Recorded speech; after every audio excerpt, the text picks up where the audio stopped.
De parte del equipo que elaboramos en el Ministerio Fe y Esperanza, le extendemos una cordial bienvenida.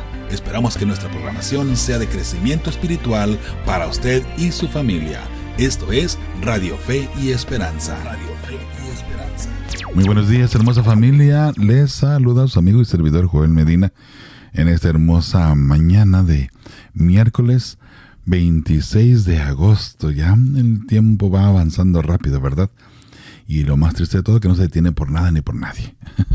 Bueno, es un placer, familia, estar aquí con ustedes de nuevo. Estoy contento y feliz de poder regresar de nuevo aquí con ustedes y, por supuesto, ¿verdad?, a traer ante ustedes un programa más de Radio Fe y Esperanza. Le había comentado ayer, cuando enviamos la gráfica del juicio investigador, de las fases del juicio, mejor dicho, que hoy hablaríamos un poquito sobre eso, ¿verdad? De modo que por ahí hay la línea en esta ocasión, la línea de nuestro programa. Vamos a llevarla por esa gráfica o ese esquema que enviamos, ¿sí? De modo que igual, si usted tiene algunas preguntas o alguna duda o algún comentario incluso al respecto, me gustaría escucharlo. Así es que con eso en mente, si le es posible, por favor, acompáñeme a orar para iniciar este programa. Ahora sí diríamos, ¿no?, con el pie derecho, ¿sí? Oremos. Padre amado, una vez más te agradecemos el amor, la misericordia, tus bendiciones que derramas sobre nosotros diariamente. Gracias, Señor, porque estás siempre pendiente de tus hijos, de tu pueblo. Ahora, Padre amado, que vamos a entrar a indagar más sobre lo que es el juicio final, te pedimos de una manera muy especial que tu Santo Espíritu nos ayude a entender, comprender, Señor, y aclarar de repente dudas que tengamos. Gracias, Padre amado, por toda tu misericordia derramada en nosotros diariamente. Ahora, Señor, nos ponemos en tus manos. Por favor, abre nuestra mente, nuestro entendimiento y ayúdanos a entender y comprender, Padre. Gracias de nuevo por enviar a tu Hijo para rescatarnos del pecado. Es en esa promesa hermosa y es en la sangre preciosa de Cristo Jesús, Señor, que estamos confiados de la salvación, que estamos confiados, Señor, que lo que tú has hablado por medio de tus profetas, por medio de tu santa palabra, se cumplirá, porque hasta aquí todo se ha cumplido. Y podríamos decir, como diría Samuel, hasta aquí nos has acompañado. Gracias, Señor, por todo esto. En el nombre de tu Hijo amado Cristo Jesús pedimos todo esto y lo agradecemos. Amén y amén. Familia, bueno, tomando esto en consideración, recordándoles, ¿no?, que estamos listos para atender a sus preguntas. Y también, por supuesto, vamos a indagar en lo que ya mencionamos también, ¿sí? De modo que prepárese, por favor, y recuerde que si tienes alguna pregunta, alguna duda, algún comentario que hacer al respecto, también hágamelo llegar. Y con mucho gusto le damos lectura o lo atendemos, ¿sí? Bueno, es un placer estar con ustedes, hermosa familia. Preparémonos para este maravilloso estudio. Con fe y esperanza estamos preparando a las familias que formarán el pueblo que verá a Dios. La promesa de nuestro Señor es que pronto volverá y su pueblo fiel se prepara para ir con él, porque aún un poquito y el que ha de venir vendrá.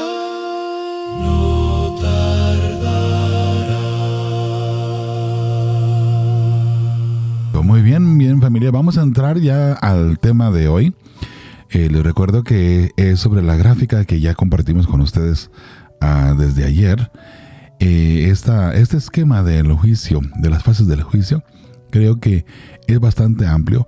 De los materiales que hemos compartido, creo que es el que tiene una reacción más favorable, o por lo menos más recibida, ¿no? Hemos recibido bastantes mensajitos al respecto y pues agradeciendo, ¿no?, que el punto está claro, está directo y por supuesto nos saca muchas dudas, ¿no?, de pronto de lo que pensamos o de lo que hay. Ya hicimos oración, de modo que vamos a entrar de una buena vez al tema. Mire, el punto con el juicio es un detalle muy, muy interesante porque hoy por hoy, dentro del mundo cristiano, normalmente estamos hablando de el mundo evangélico. Ellos no creen en el juicio. De hecho, ¿sabe? La única iglesia que tiene el juicio investigador me refiero, es la iglesia adventista. ¿De dónde sacamos esa idea tan descabellada aparentemente? Bueno, hay algo muy importante que necesitamos entender y comprender. Cristo Jesús, desde los inicios de la creación, sabía lo que vendría y Él mismo puso los parámetros de la profecía, los tiempos que se tenían que cumplir. ¿Sí?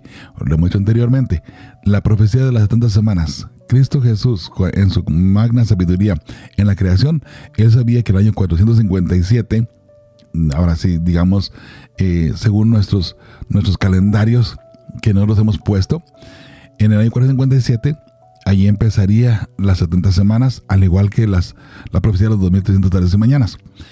Eso es muy importante para comprender el juicio. Si no comprendemos la profecía de los 2300 tardes y mañanas, entonces el juicio investigador se derrumba. Y lo hemos dicho anteriormente también. Déjeme como aquí un poquito mi micrófono, que anda un poquito mal acomodado aquí ahora sí. ¿Qué sucede? Sucede lo siguiente, familia. Mire, el problema del juicio investigador es que no entendemos el ministerio del santuario, de lo que sucedía una vez por año en el santuario. Cuando no entendemos el santuario y no entendemos lo que era el día de la expiación, que el pueblo le llamaba el día del Yom Kippur, si no entendemos esa parte, claro, nada del juicio tendrá sentido. Nada del juicio tendrá sentido. Entonces, allí hay un problema para el mundo cristiano que normalmente no acepta el santuario o bien el ministerio del tabernáculo. El problema para el mundo cristiano que no acepta el santuario, allí hay un grave y gravísimo problema. Normalmente el mundo cristiano se queda en el atrio. Jesús murió por mí, Jesús ya pagó el precio y ahora sí, a gozar la vida. Ya la ley no importa cómo yo viva mi vida, no importa lo que yo coma o beba, no importa. Jesús ya pagó el precio y por tanto ya me aseguró la salvación y ya voy derechito al cielo, no importa qué más. Eso es una forma errónea de pensar, porque a pesar de que es verdad, Jesús pagó el precio, pero no para que todo mundo se salve. Jesús pagó el precio para que aquella persona que acepte ese regalo de la vida eterna, dado a nosotros por medio de Cristo Jesús, por medio de su gracia, por nuestra fe. ¿Lo aceptamos? Si lo aceptamos, entonces ahí cambia completamente el panorama. Ahora, ¿cuál es el detalle o el problema, llamémosle así? Bueno, otra vez, si las personas no aceptamos el santuario, ahí tenemos un grave problema. ¿Sabe? Dentro de la iglesia cristiana, llamémosle adventista ahora, vamos a la iglesia adventista, de pronto también se ha negado el santuario y pisotean el santuario de una forma terrible, ¿saben? De una forma terrible. De hecho, Desmond Ford escribió un libro bastante grueso y muy informativo. Este señor le hizo mucho daño al mensaje de Dios. Normalmente la gente le llama el mensaje adventista, pero no es el mensaje adventista, es el mensaje de Dios.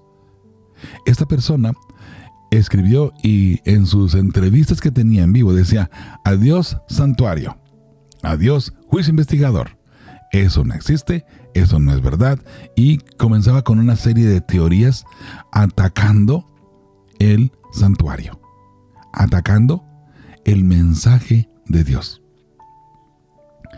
¿Cuál era el fin de sus discursos. Obviamente, eliminar el juicio investigador. El problema que hay, hermosa familia, es si eliminamos el juicio investigador, ¿qué sucede con las 2300 tardes y mañanas? Por el otro lado, lo he comentado en varias ocasiones y lo he dicho en 2 líneas. Primeramente, en las 70 semanas, una persona o una iglesia o una denominación o una religión, si le queremos llamar, que interprete correctamente las 70 semanas, automáticamente tendría que aceptar los 2300 tardes y mañanas. La persona, o la iglesia o la religión que interprete correctamente las 70 semanas tendría que terminar las 70 semanas en el año 34. Aceptar que las 70 semanas son parte de los 2300 tardes y mañanas. Y las 2 profecías empiezan en el año 457 antes de Cristo. Si la persona acepta, si la persona acepta, ahora sí, esa profecía, y acepta también que las 70 semanas fueron para el Mesías y fueron cortadas como parte de las 2300 tardes y mañanas, y lo he dicho, esa persona tendría que convertirse adventista. No a fuerzas, obviamente, sino por el mensaje y el poder del Espíritu Santo. ¿Por qué lo digo? Porque al llegar precisamente al final de las 2300 tardes y mañanas, algo grandioso iba a ocurrir. Jesús entraría por la tercera puerta, la última puerta antes que llegue el fin del mundo, antes que llegue el rescate de los justos, antes que Jesús venga en gloria y majestad. Si Cristo Jesús termina su ministerio en el santuario en un tiempo después de octubre 22 de 1844, allí termina el fin de lo que el mundo conoce como el fin del mundo. Si algunas personas que no aceptan el santuario tienen un grave problema, porque Jesús aún hoy por hoy está oficiando dentro del santuario, en el lugar santísimo. Él todavía tiene en su mano el incensario de oro y lleno de incienso, dice Apocalipsis, que son las oraciones nuestras, las oraciones de los santos. En el momento que Él suelte el incensario, allí Cristo Jesús termina su labor dentro del santuario. El problema de negar el santuario, hermosa familia, es más grave de lo que nos imaginamos. Si no aceptamos la profecía de los 2300 tardes y mañanas y la colocamos en el tiempo correcto y específico, tenemos un grave problema. Porque entonces estamos yendo y tratando de acomodar las profecías a criterio propio, humano. Pero Dios ya tenía el tiempo exacto donde se iba a cumplir. Pero ¿a quién le interesa? Miren nada más qué interesante. ¿A quién le interesa eliminar el santuario? ¿A quién le interesa cambiar los tiempos proféticos? Bueno, Daniel 7:25. Déjeme mirar aquí bien rapidito. Bueno, de hecho voy a leer desde el 24. Hablando de la cuarta bestia, dice: y los 10 cuernos significan que de aquel reino se levantarán 10 reyes, y tras ellos se levantará otro. Estos 10 reyes es la división de Roma de paso. El único capítulo que habla de la división de Roma es Daniel 7. Y los 10 cuernos significan que de aquel reino se levantarán 10 reyes, y tras ellos se levantará otro, el cual será diferente de los primeros. Y a 3 reyes derribará. Érulos, vándalos y ostrógodos fueron derribados por este cuerno pequeño. Ahora, hablando todavía del cuerno pequeño, dice el versículo 25, y hablará palabras contra el Altísimo. En otras palabras, tratará de tomar el lugar del Altísimo aquí en la tierra. Y a los santos del Altísimo quebrantará, perseguirá a los justos. Esto ya hemos visto quién tiene esta agenda, ¿verdad? Y sigue diciendo sobre el cuerno pequeño, y pensará en cambiar los tiempos. Las profecías las va a acomodar a su propio criterio. Y donde Dios estableció el cumplimiento de las profecías, este cuerno pequeño las va a modificar, con el fin de engañar a las personas, con el fin de engañar a las naciones. Ese es el problema. Este cuerno pequeño intentaría cambiar los cumplimientos. Vuelvo a repetir. En la magnificencia de Dios había puesto ya que las 70 semanas empezarían en el año 457 a.C. y terminarían en el año 34. Pero si el cuerno pequeño modifica esto y ahora dice no, la última semana de las 70 semanas se cumple en el tiempo del fin, con la gran tribulación y el rapto. Así lo ha hecho. ¿Dónde queda la profecía? Totalmente destrozada. Ahora, esta profecía de las 70 semanas es una de las más importantes. Bueno, de hecho, la más importante. Reitero, es la más importante de todas. Porque las 70 semanas nos está hablando del Mesías. La llegada del Mesías y el ministerio del Mesías que él levantaría en 3 años y medio. Desde el año 27 cuando se bautiza Cristo Jesús hasta el año 31 cuando Cristo Jesús muere en la cruz para salvar a la humanidad. Así estaba establecido en las 70 semanas. Y ¿sabe una cosa? El punto es que está muy claro el detalle. Está muy claro el mensaje. Que a la mitad de la última semana de las 70 semanas se le quitaría la vida al Mesías. Mas no por sí. No por culpa del Mesías tendría que morir. ¿Sino por qué? Por la culpa de aquellas personas que cometieron pecado. Por nuestra culpa, por mi culpa, por la culpa suya, por la culpa de todas aquellas personas que entendemos y comprendemos que nuestro pecado necesita un Salvador. He allí la razón por la cual Cristo Jesús fue al santuario, dentro de lo que conocemos, bueno, del atrio en este caso, ¿no?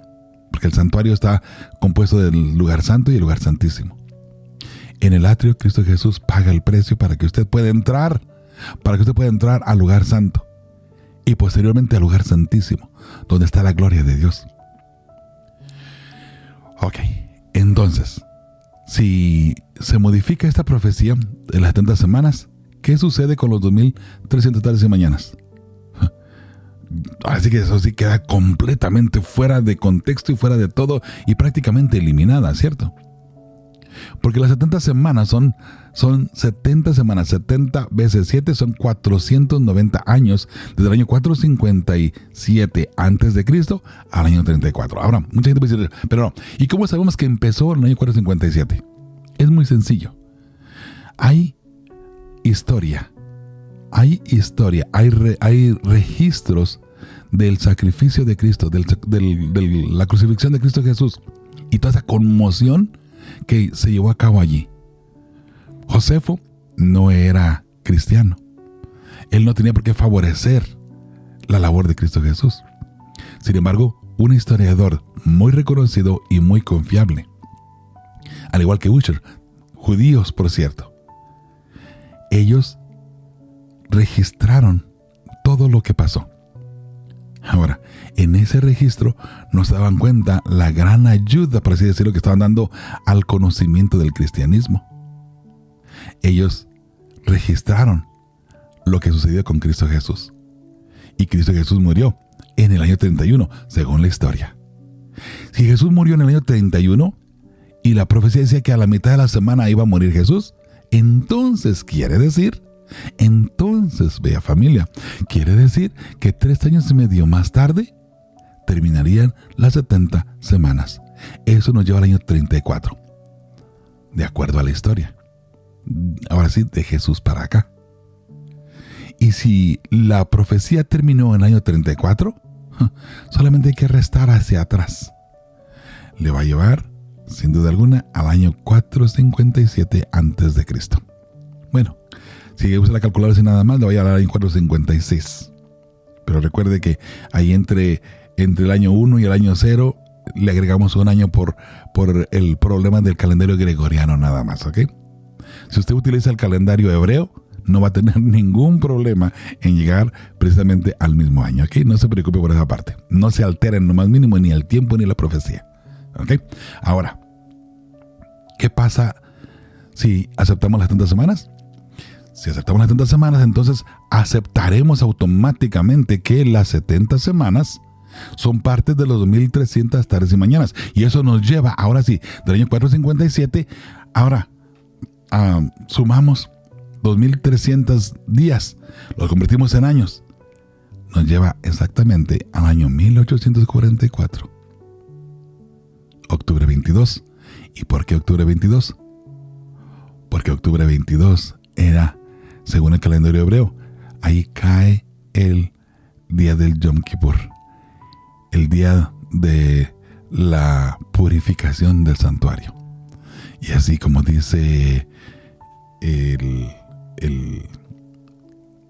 texto, llevémosle así como dice el texto, el santuario sería purificado según Daniel 8:14, y hasta 2300 tardes y mañanas, y el santuario será purificado. Algo grande pasaría allí.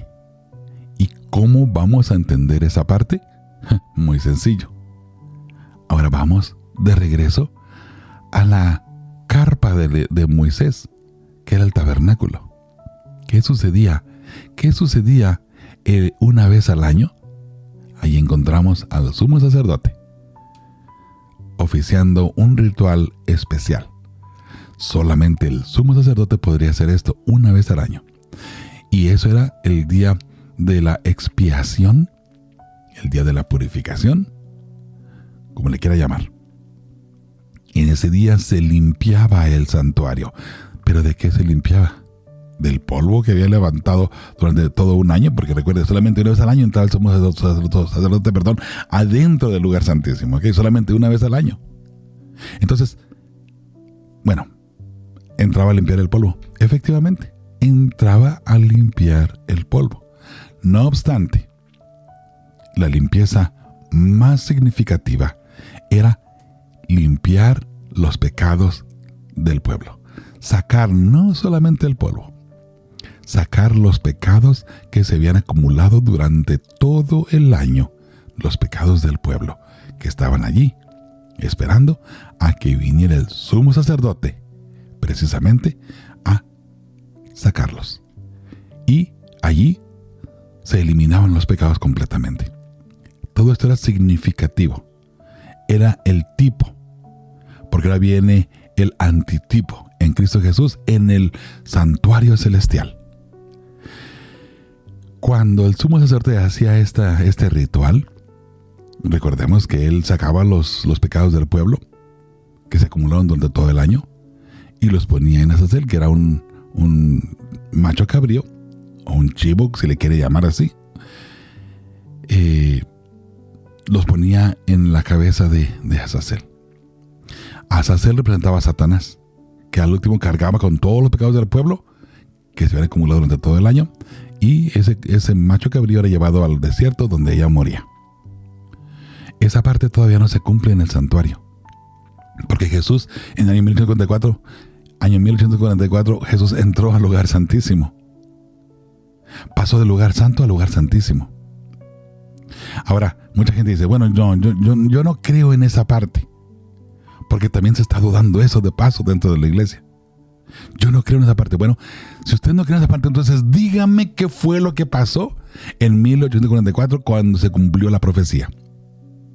Porque si Jesús no pasó del lugar santo al lugar santísimo, tenemos un grave problema. Tenemos un grave problema. Porque dice claramente la profecía que llegando el tiempo, el santuario sería purificado. ¿Qué tiempo? El fin de las 2300 tardes y mañanas. Ahora, ¿qué pasaba ese día? ¿Qué pasaba ese día cuando el sumo sacerdote entraba hasta el lugar santísimo? ¿Qué sucedía? Todo el pueblo se reunía alrededor del tabernáculo, alrededor del atrio. Todo el pueblo. Era un sábado para ellos, era un día de descanso para ellos. Todo el pueblo se reunía alrededor y todo el mundo estaba orando. Todo el mundo estaba clamando a Dios por perdón, llorando, ayunando y sufriendo, si le queremos llamar así, la angustia de saber si Dios genuinamente nos va a perdonar o no nos va a perdonar. Era un día fuerte. Era un día donde todo el pueblo se inclinaba a Dios en ruego, ayuno y oración. Era un día muy especial. Para que ahora vengamos nosotros a decir, ¿no tiene importancia? Mucho cuidado con alterar lo que Dios ha puesto en su santa palabra, y especialmente pensando en nuestra salvación. Pero ahí no termina todo, ¿sabe? Porque en Daniel 8, déjeme verlo, lo veo aquí bien. Muy bien. Hablando ahora del cuerno pequeño, voy a leer Daniel 8, del 8 en adelante. Recuerde que aquí tenemos y mire qué interesante cómo Dios pone todo en una perspectiva tan hermosa. En Daniel 8 tenemos a un carnero, ¿okay? Que es un cordero silvestre, un cordero de campo. Ese cordero representa a los medos y los persas, y no tenemos que adivinar porque ahí mismo nos dice en el capítulo 8. Y luego aparece un macho cabrío. Este macho cabrío representa a Grecia. Pero note lo que hace este macho cabrío, ¿sí? Dice el versículo 8, y el macho cabrío se engrandeció sobremanera, pero estando en su mayor fuerza. Una vez que el macho cabrío llega contra el carnero y lo derriba, cuando toma Grecia la autoridad de los persas, de ese reino que habían conquistado los medos y los persas. Recuerde que dentro de ese reinado los medos desaparecieron del gobierno, de la jerarquía, y se quedaron los persas nada más. No desaparecieron como nación o como pueblo, ¿ok? Solamente desaparecieron en la jerarquía, en el poder. Ahora dice, el macho cabrío se engrandeció sobremanera, pero estando en su mayor fuerza una vez que se levantó, ¿no? Aquel gran cuerno, porque ese macho cabrío de paso traía un cuerno grande en su frente, fue quebrado, y en su lugar salieron otros 4 cuernos notables hacia los 4 vientos del cielo. Y de uno de los 4 vientos del cielo dice, y de uno de ellos, de los 4 vientos del cielo, un cuerno pequeño que creció mucho al sur y al oriente y hacia la tierra gloriosa. Este cuerno pequeño es el mismo cuerno pequeño de Daniel 7. Note lo que este cuerno pequeño hace, porque es muy importante ahora lo que viene a continuación. Y se engrandeció hasta el ejército del cielo. Recuerda que el cuerno pequeño de Daniel 7 hablaba palabras contra el Altísimo. Bueno, está haciendo lo mismo este cuerno pequeño. Se engrandeció hasta el ejército del cielo, y parte del ejército y de las estrellas echó por tierra. Podemos decir aquí que las estrellas son los santos perseguidos que casi los destruyen, ¿no? Dice, y las estrellas echó por tierra y las pisoteó. También podemos decir, sin temor a equivocarnos, que este cuerno pequeño es el mismo poder del dragón, o el dragón mismo, donde él trae la tercera parte de las estrellas del cielo y las arroja en la tierra, ¿recuerda? Ok, ahora, aquí viene lo importante para este tema, para este estudio. Aún se engrandeció contra el príncipe de los ejércitos, o sea, contra Cristo Jesús, y por él fue quitado el continuo sacrificio. No quiere decir que se eliminó el sacrificio que se hacía a las 9 de la mañana y a las 3 de la tarde en el santuario. No, se refiere a ese sacrificio de Jesús de expiatorio, la intervención de Jesús, ¿ok?, por nosotros, el sacrificio que está constantemente abogando por nosotros, ¿ok? Por él fue quitado el continuo. Eso del continuo es precisamente a tratar de eliminar el ministerio de Cristo Jesús por la salvación suya y mía. Intenta eliminar el continuo de esa manera. El continuo es la intervención de Cristo Jesús por usted y por mí diariamente. El cuerno pequeño dice, bueno, ya no tiene que ser a través de Jesús, ahora puede ser a través de la Virgen María, que me le llaman Virgen, ¿no? Y viene a través de otro santo, cualquier otra persona menos Jesús. Y note que ponen a cualquier persona, María siendo la mayor, en este caso la más importante, por la cual se pide. De esa manera se quita el continuo sacrificio. ¿Ok? La intercesión de Cristo por usted y por mí ante Dios es eliminada. Ya Jesús no intercede por usted y por mí. Jesús no está en el cielo abogando por nosotros. ¿Ok? Ese continuo es de lo que está hablando. Ahora note, y por eso fue quitado el continuo sacrificio. ¿Ok? Y el lugar de su santuario fue echado por tierra. ¿Quién intenta eliminar el santuario? Es el cuerno pequeño. El santuario es echado por tierra. Ok. El santuario es eliminado. O se intenta eliminar. ¿A quién le interesa que todo esto suceda? A Satanás, por supuesto.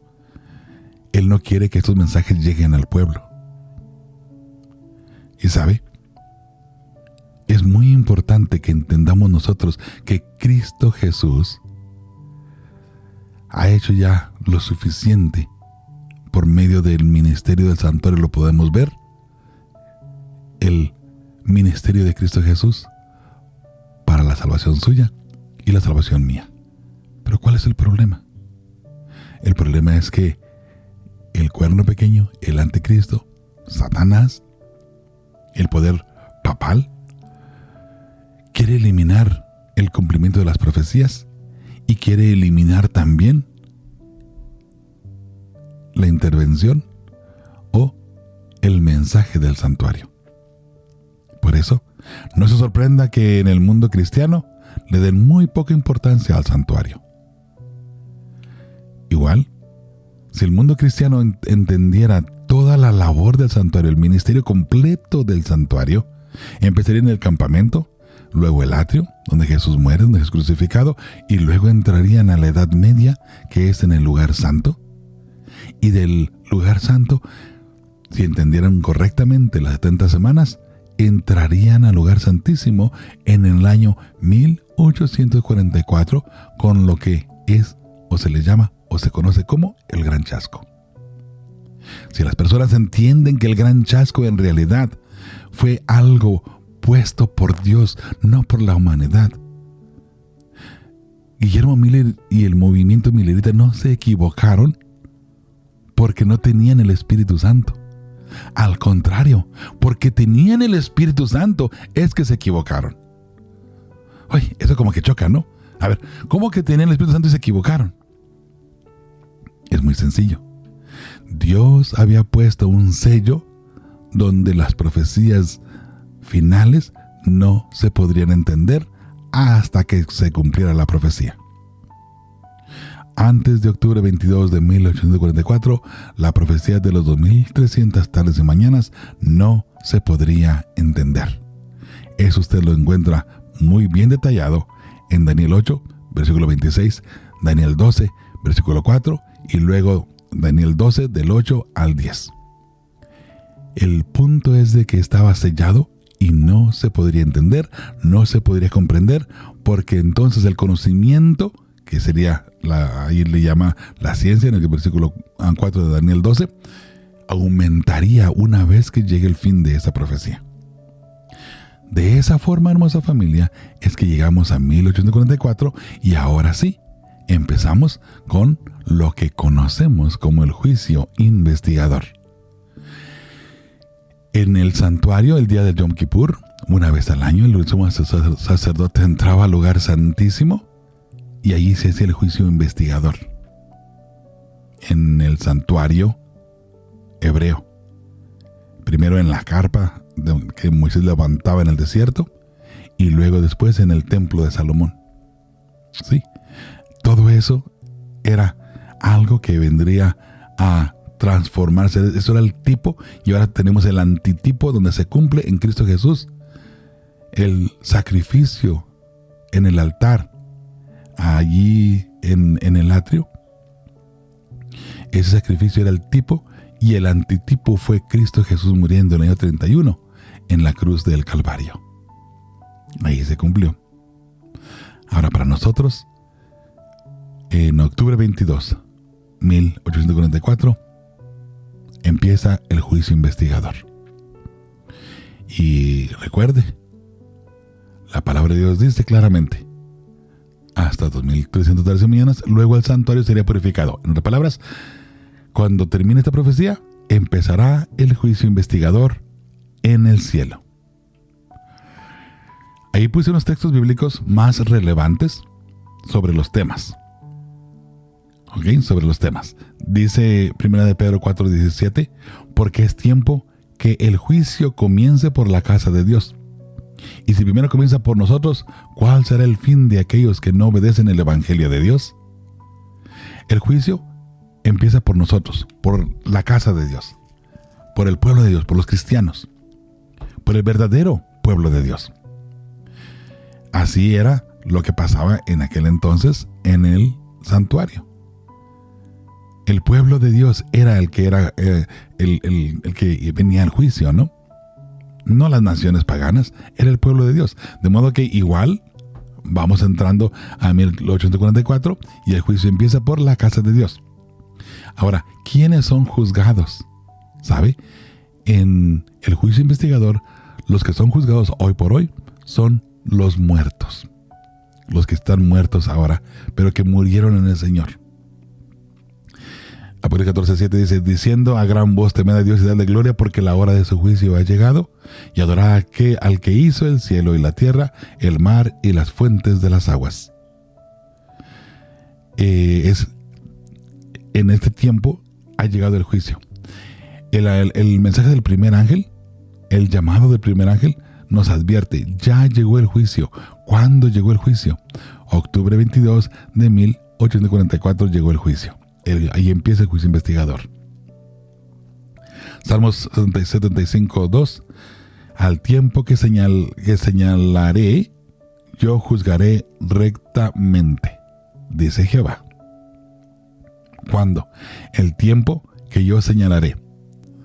¿Cuándo lo señaló Jehová? En la profecía de las 2300 tardes y mañana. Qué hermoso, ¿verdad? Apocalipsis 16:15, he aquí yo vengo como ladrón.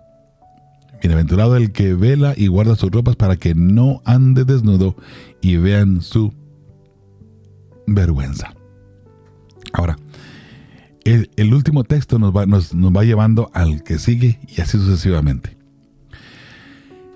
Mire, el juicio investigador, vamos a mirar el juicio investigador de una manera como sería en la corte hoy por hoy aquí en la tierra.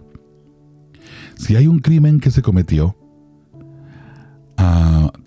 tienen un sospechoso, el que cometió el crimen, es arrestado, ¿cierto? Es puesto bajo la ley. La ley lo prisiona. Y hay una expresión, emprisionado, perdón la palabra, se me anda yendo. Una vez que está en prisión, ahora empieza la investigación. Necesitamos investigar si la persona que es acusada genuinamente cometió el crimen. Ok, se hace la investigación. Llega el momento dado donde la persona tiene que comparecer ante el juez. El juez ahora sí le va a decir, ¿no? Primero le pregunta, ¿cuál es tu respuesta a la acusación? ¿Eres culpable o inocente? Va a decir la persona por lo regular, no, inocente, aunque de repente son culpables, ¿no? Pero bueno, buscando pues no ser juzgados, obviamente, ¿no? Pero digamos que ahora se hace la investigación. No importa lo que la persona diga. Si la persona dice, no, soy inocente. No, todas las evidencias nos llevan a entender y comprender que tú eres culpable. Ahora, ahí está el veredicto. El veredicto viene después de estar mirando las pruebas, las evidencias, y ahora se toma un veredicto. ¿Ok? De acuerdo a las pruebas que están aquí, eres inocente. O de acuerdo a las pruebas que hemos analizado, eres culpable. Ahora, normalmente se da el veredicto. ¿Eres inocente o eres culpable? Note que aunque sea inocente, la persona no sale de la cárcel en ese momento. Hay que hacer preparativos para soltar a esa persona y los registros y todo lo demás, ¿no?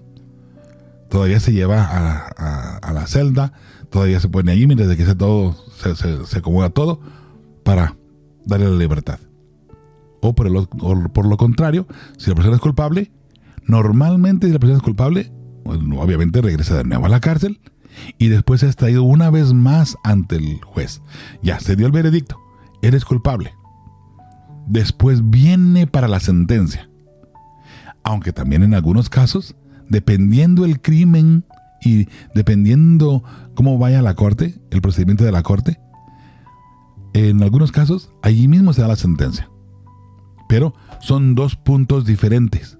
Igual, de la misma manera. Se da el veredicto primero y después, ya sea allí mismo o después, se trae al acusado de nuevo ante el juez para la sentencia. Eso no altera los procedimientos diferentes y cada uno de los procedimientos tiene que tener su lugar. Se investiga, se da el veredicto, culpable o inocente, y después viene la sentencia. ¿Ok? En el veredicto, vamos a poner aquí, tengo 4 textos bíblicos aquí que vamos a leer. En el veredicto, ¿qué es lo que se utiliza para poder saber si la persona es culpable o no? Hablando del punto espiritual. Eclesiastés 12, 13 y 14 dice, el fin de todo el discurso oído es este. Teme a Dios y guarda sus mandamientos, porque esto es el todo del hombre. Porque Dios traerá toda obra a juicio, juntamente con toda cosa encubierta, sea buena o sea mala. Dios va a traer a juicio. ¿Ok? Ahí estamos con el veredicto. 2 Corintios 5:10, porque es necesario que todos nosotros comparezcamos ante el tribunal de Cristo, para que cada uno reciba según lo que haya hecho, mientras estaba en el cuerpo, sea bueno o sea malo. Santiago 2:12, así hablad y así haced, como los que habéis de ser juzgados por la ley de la libertad. Esa ley de la libertad son los 10 mandamientos, porque usted lo obedece, esa ley no le va a llamar a usted a que muera, a que pague el precio. Si desobedecemos la ley, cualquiera de los mandamientos, la paga del pecado es la muerte. Desobedecer el pecado es desobedecer la ley de Dios. Entonces, si desobedecemos la ley de Dios, perdone que me ando trabando, si desobedecemos la ley de Dios, somos culpables y necesitamos morir. Pero es por la ley de Dios que seremos juzgados. Esa ley es la que va a decir a final de cuentas si somos inocentes o culpables. Ahora, si somos culpables, recuerde, y somos justos, Jesús ya pagó el precio. ¿Qué tuvo que pagar la persona que fue encontrada en un crimen? En algunas ocasiones, si la persona es encontrada robando, por ejemplo, se pone una multa. En algunos casos es una multa significativa, dependiendo qué tanto haya robado la persona, ¿no? Si fue poco, puede que sea algo poco lo que le exija el juez que pague. Pero si fue mucho, le pone una multa de dinero bastante alta, ¿no? Bueno, cualquiera que sea en el mundo o en el punto espiritual, cualquiera que sea nuestro crimen o nuestro pecado, Jesús pagó el precio. Pagó dinero, pagó con su vida, cualquiera que sea que exija la ley, lo que exige el juez se basa por la ley, y la ley dice que hay que pagar con muerte. Jesús dijo, oigan, ya, Jesús ya pagó el precio más alto para que usted y yo tengamos la libertad ahora de decir, soy inocente porque ya se pagó el crimen que yo cometí, ya, todo está bien. Eso es lo que la ley exige. Entonces, por esa ley somos juzgados. Mateo 12, 36 dice, mas yo os digo que de toda palabra ociosa que hablen los hombres, de ella darán cuenta en el día del juicio, porque por tus obras, o por tus palabras, serás justificado, y por tus palabras serás condenado. ¿Okay? Otra vez, de acuerdo a la ley, según Santiago 2:12. Allí viene el veredicto. ¿Eres culpable o inocente? Ya, se miraron las evidencias y ahora viene para el acusado lo que el juez diga. ¿Eres inocente o eres culpable? Si eres culpable, tienes que pagar. Para nosotros, como justos, Jesús pagó el precio por nosotros. Okay. Pero supongamos que no hemos aceptado a Cristo Jesús. Bueno, ahora esperemos la sentencia. O digamos que sí aceptamos a Jesús. Esperemos la sentencia. Ahora viene la otra parte, la sentencia. Y normalmente, fíjese, en la corte aquí del mundo judicial, a la hora de la sentencia, todo el mundo se pone de pie. Póngase de pie porque ahora voy a dictar o voy a dar la sentencia. Todo el mundo se pone de pie por lo regular. Y ahora el juez dice, ¿es culpable o es inocente? Si hay unas personas que están allí como... se me escapó el nombre de las personas que están ahí en la corte, que están mirando todo, y ellos son los que deciden. Jurado. Los miembros del jurado, que normalmente son 12, por cierto. El juez dice, ok, pónganse de pie porque ahora viene el veredicto. ¿Cierto? El veredicto. Normalmente el veredicto lo da el presidente del miembro del jurado, ¿no? Y ya se levanta y dice, ok, en el crimen tal, el acusado tal, los miembros del jurado lo hemos encontrado, y ahí viene, inocente. Y allí la persona respira, ¿verdad? Respira con paz. Fue encontrado inocente. Pero por el otro lado lo encontramos culpable. Ahí la persona se desvanece, porque ahora sabe que viene lo peor. Muy bien. Los miembros del jurado han encontrado a la persona inocente o culpable. Pero ahora el juez es el que va a decir cuál es la sentencia. Si la persona es acusada de un crimen de asesinato, normalmente, dependiendo del país, le dan una fuerte cantidad de años en la cárcel. Y dependiendo del crimen también, ¿no? Porque si el crimen fue despiadado, muchas veces hay algunos países o algunos estados en Estados Unidos, por ejemplo, que tienen la pena capital. La pena capital es la pena de muerte, ya sea por inyección letal o por la silla eléctrica. Antes era fusilado, ¿no? Hoy ya no los fusilan. Hoy es la silla eléctrica o una inyección letal. Entonces, ahora viene el juez a dictar la sentencia. Okay, los miembros del jurado dieron ya su veredicto. Ya está. Ellos ya terminaron su trabajo. Ahora el juez va a decir, dependiendo, ¿no? Muy bien. Si eres inocente, muy bien. Ahora vamos a hacer el procedimiento para que salgas libre. O eres culpable. Ahora el juez dice, ok, voy a dictar sentencia. Y ahí viene la sentencia ahora, ¿no? En la parte de la sentencia que tenemos aquí en el esquema que hemos puesto para ustedes, es Apocalipsis 22:11, dice, el que es injusto sea injusto todavía, y el que es inmundo sea inmundo todavía, y el que es justo practique la justicia todavía, y el que es santo santifíquese todavía. ¿De qué estamos hablando aquí? En la sentencia, mi bella familia, para nuestra vida espiritual es el cierre de la gracia. ¿Y por qué hemos puesto aquí en el cierre de la gracia? Porque cuando se cierre la gracia, si tú fuiste justo, serás justo para siempre. ¿No te percataste y no hiciste preparativos para estar con Cristo Jesús? Entonces serás impío para siempre. Y los impíos vienen a un castigo al final. Ahí está el juicio ejecutivo de los impíos.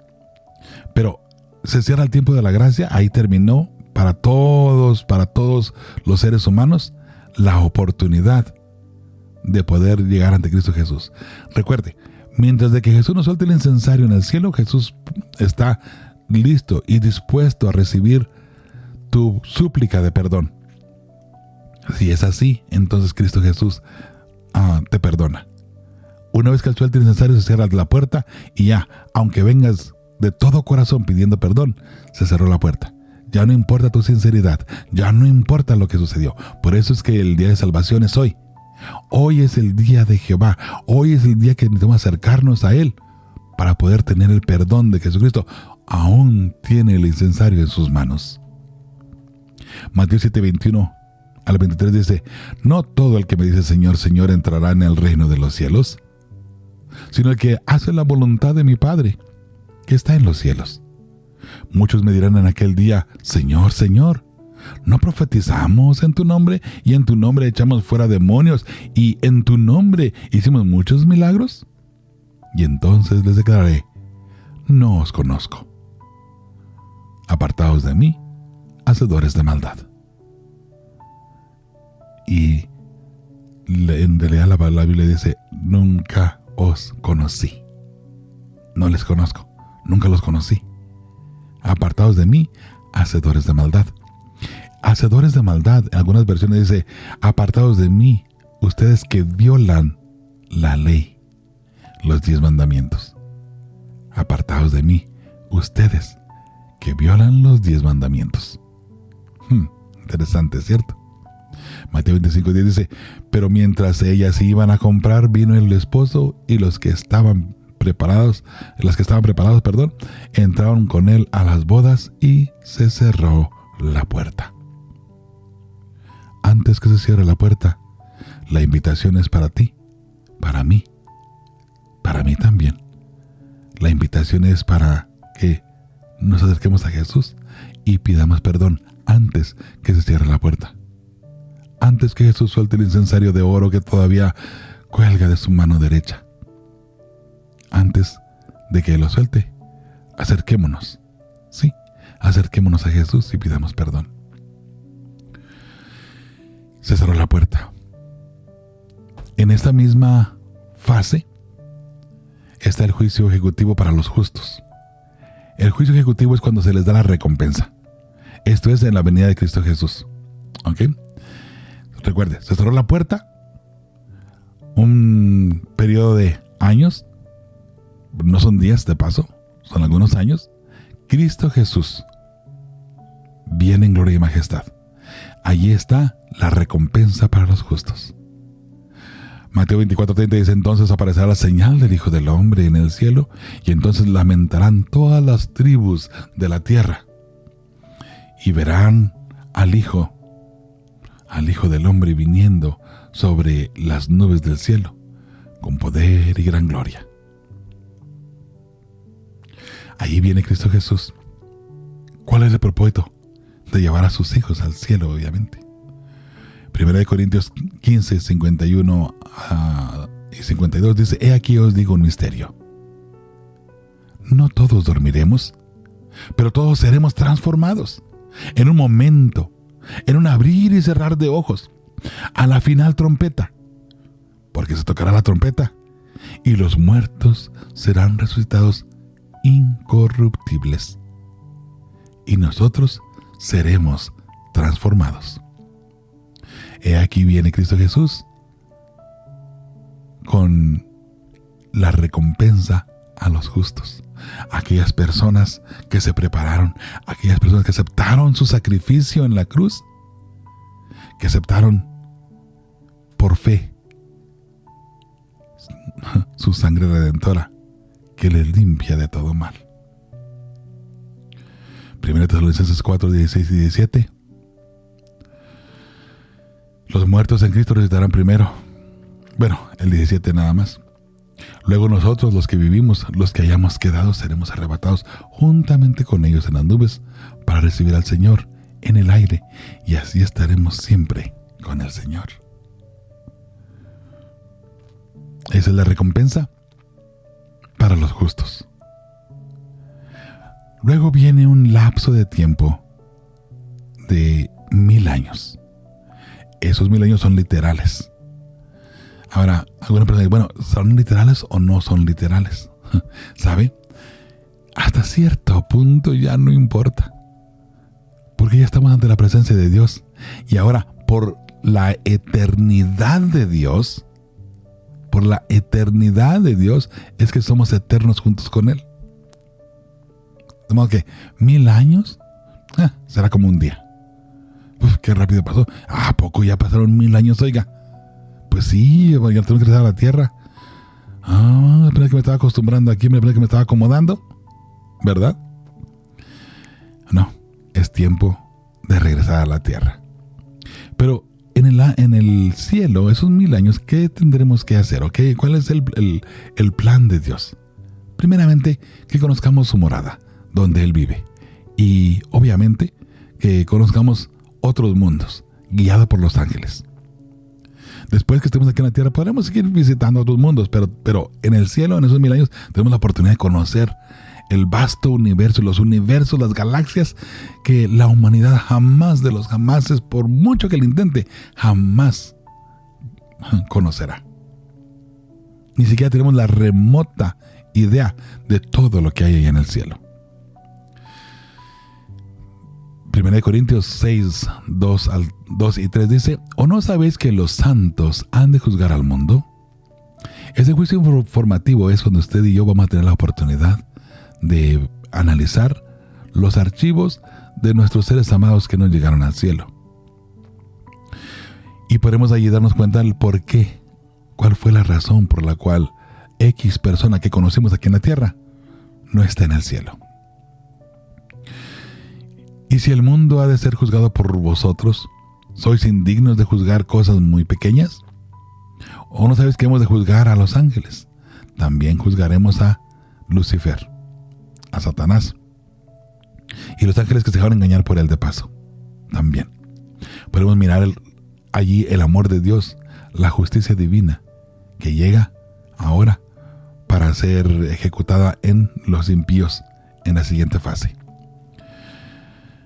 Muy bien, 1 Corintios 4:9 dice: porque según pienso, dice el apóstol Pablo, Dios nos ha exhibido a nosotros, los apóstoles, como postreros, como a sentenciados a muerte, pues hemos llegado a hacer espectáculo al mundo, a los ángeles y a los hombres.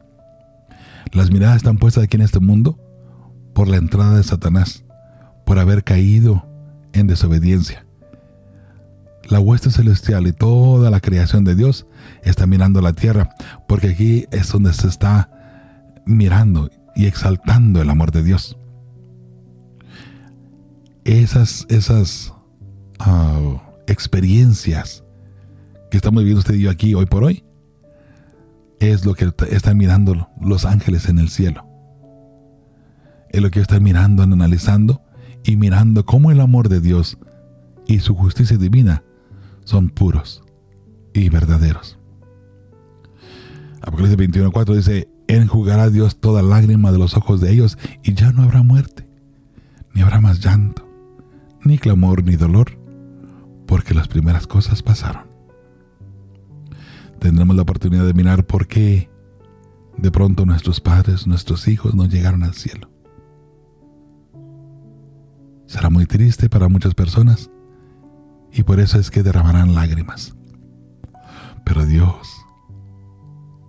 en su amor profundo por nosotros, limpiará nuestras lágrimas. ¿Tendremos sentimientos Por supuesto que sí. Apocalipsis 21:8. Y está resumido el texto para que entrara en la gráfica. Pero los cobardes, incrédulos, y hay una serie más de diferentes pecados, y todos los mentirosos tendrán su parte en el lago que arde con fuego y azufre, que es la muerte segunda. Ese texto nos lleva al siguiente punto: el juicio ejecutivo para los impíos. Ese juicio ejecutivo para los impíos, también Satanás es parte.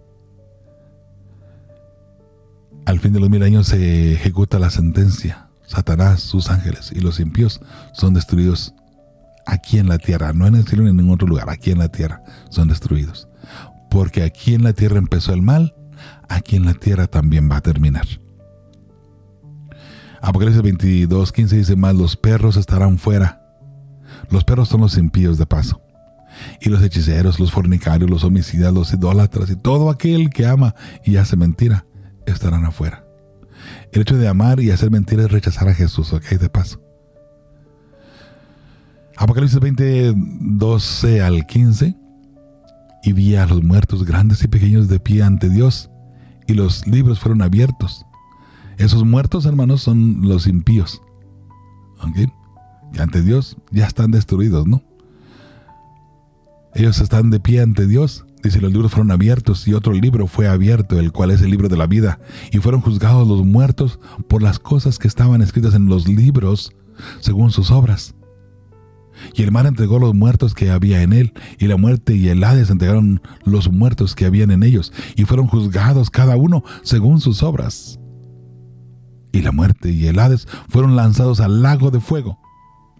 Esta es la muerte segunda. Y el que no se halló escrito en el libro de la vida fue lanzado al lago de fuego. Aquí estamos mirando cómo es destruido el pecado completamente.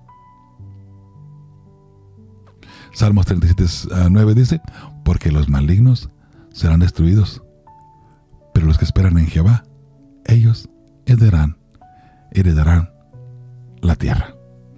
Y con eso, hermosa familia, terminamos.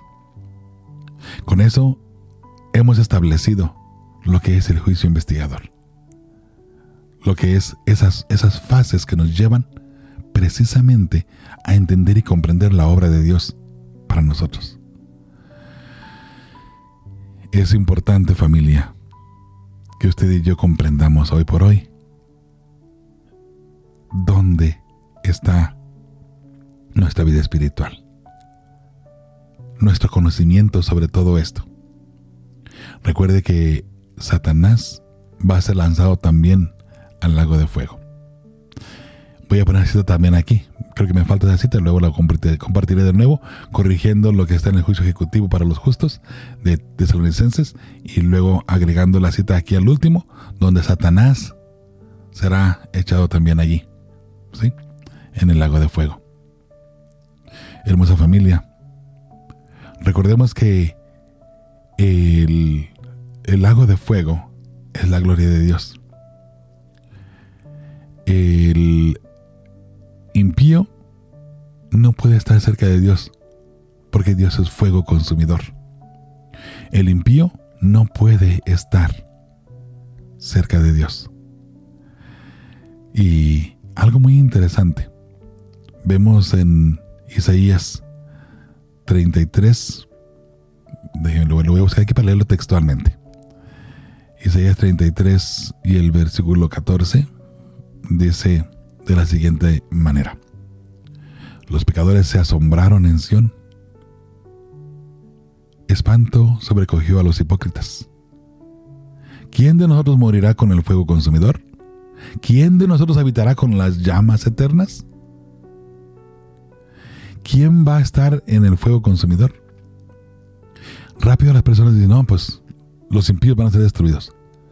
Esos son los impíos. ¿Sabe que no? El que va a vivir, no te lo que dice, ¿quién de nosotros morará con el fuego consumidor? ¿Quién va a estar dentro del fuego consumidor? ¿Quién de nosotros habitará con las llamas eternas? ¿Quién de nosotros vamos a estar dentro de ese fuego? El versículo 15 delinea claramente quién. El que camina en justicia y habla lo recto. El que aborrece la ganancia de violencias. El que sacude sus manos para no recibir cohecho. El que tapa sus oídos para no oír propuestas sanguinarias. El que cierra sus ojos para no ver cosa mala. ¿Sabe quién es esa persona? Esa persona es la que guarda los 10 mandamientos, la santa ley de Dios, del 1 hasta el 10, sin cambiar ninguno de ellos. Vive espiritualmente la ley de Dios, que es espiritual. De hecho, en Apocalipsis 22, 3 y 4, y no habrá más maldición, y el trono de Dios y el Cordero estará en ella, y sus siervos le servirán y verán su rostro, y su nombre estará en sus frentes. Hablando del final. Qué hermoso, ¿cierto? Hermosa familia, gracias por su sintonía. Espero en el Señor que usted y yo estemos preparados para poder recibir la gloria de Dios. Y sabe, hay un canto que puse al principio, a la final trompeta, de nuestro hermano Hernán Montes. Lo voy a poner de nuevo para terminar, hermosa familia. Permíteme hacer una oración para terminar con este tema. Padre amado, gracias, Señor, te damos por el privilegio tan hermoso que nos das. Gracias por permitirnos estudiar esta parte del juicio investigador a la luz de las 70 semanas y los 2313 mañanas que tú mostraste a tu siervo, el profeta Daniel. Gracias, Señor, porque nos permites entender y comprender los procedimientos del juicio. Y también para poder comprender y entender dónde nosotros estamos parados. De una manera muy especial, Señor, atiende a las personas que están escuchando. Al igual, Señor, también atiende a las personas que escucharán ya en retransmisión este tema también. Ayúdanos a entender y comprender y estar preparados para ese día glorioso, Señor. Padre amado, en tus manos nos ponemos. Cuídanos, protégenos, Señor, y ayúdanos a entender diariamente lo que tú tienes para nosotros.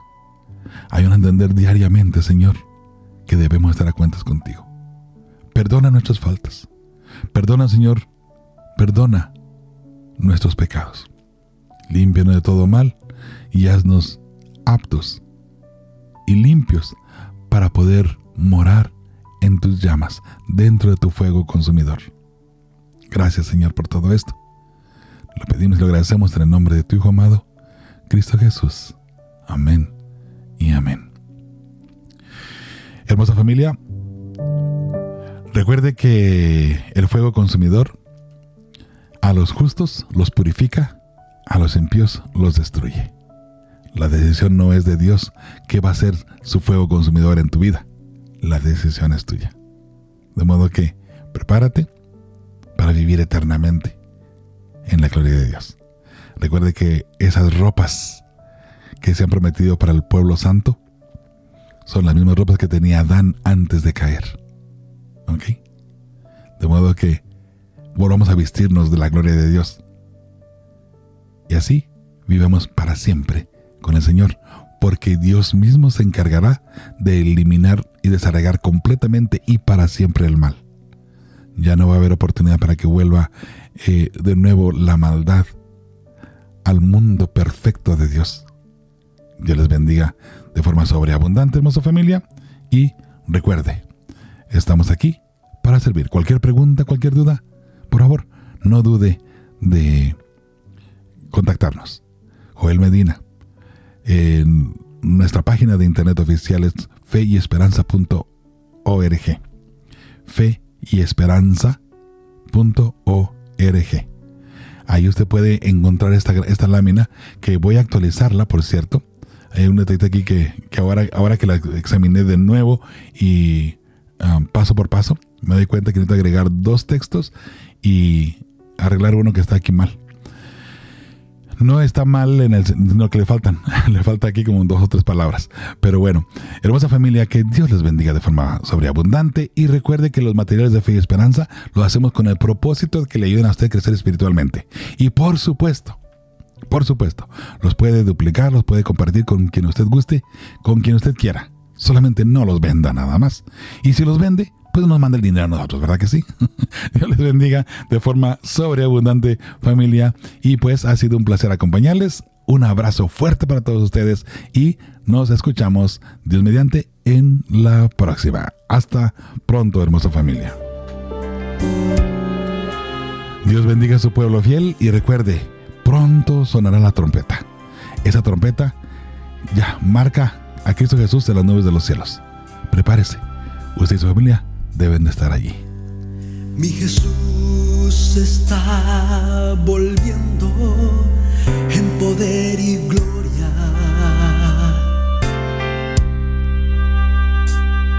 En las nubes de los cielos, con millares de ángeles. Y todo ojo le verá, y los que le humillaron y se lamentarán todas las naciones de la tierra, porque le rechazaron.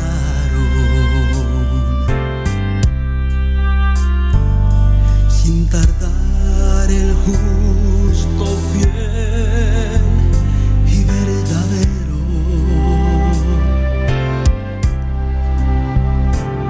se aproxima, y su galardón con él, para dar a cada quien según sus obras, como lo prometió.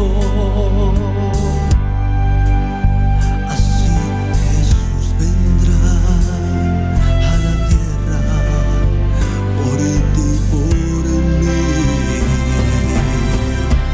porque a la final trompeta las tumbas se abrirán,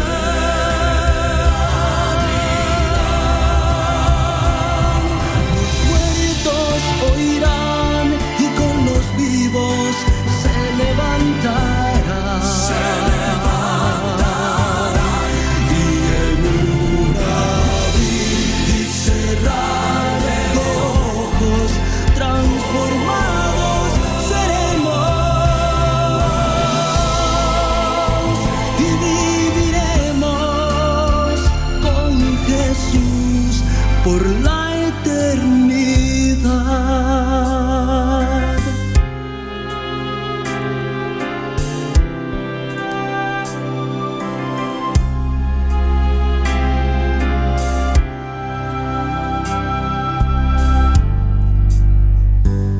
Las profecías ya se están todas cumpliendo,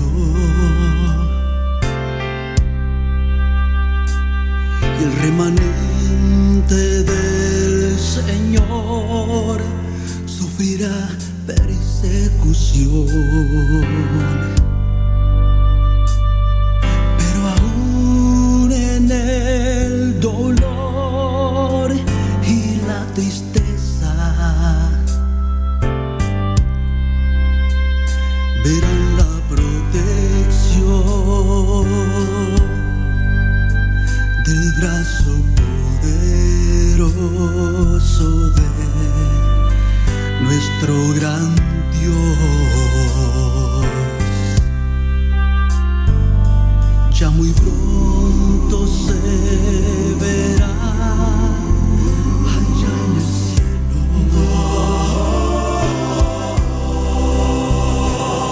la señal de la venida de mi gran Rey.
que formarán el pueblo que verá a Dios. La promesa de nuestro Señor es que pronto volverá,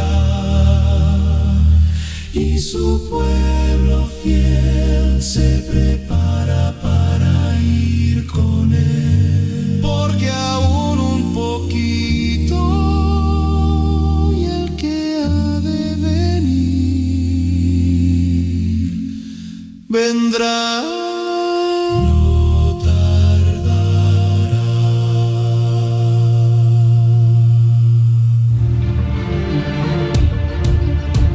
El equipo de Fe y Esperanza agradecemos su atención y sintonía, y estamos seguros que las bendiciones de Dios seguirán siendo derramadas en su vida y en su familia. Usted debe tener fe y seguir con esperanza puesta en Cristo Jesús. Gracias por ser parte de nuestra familia. Esto es Radio Fe y Esperanza.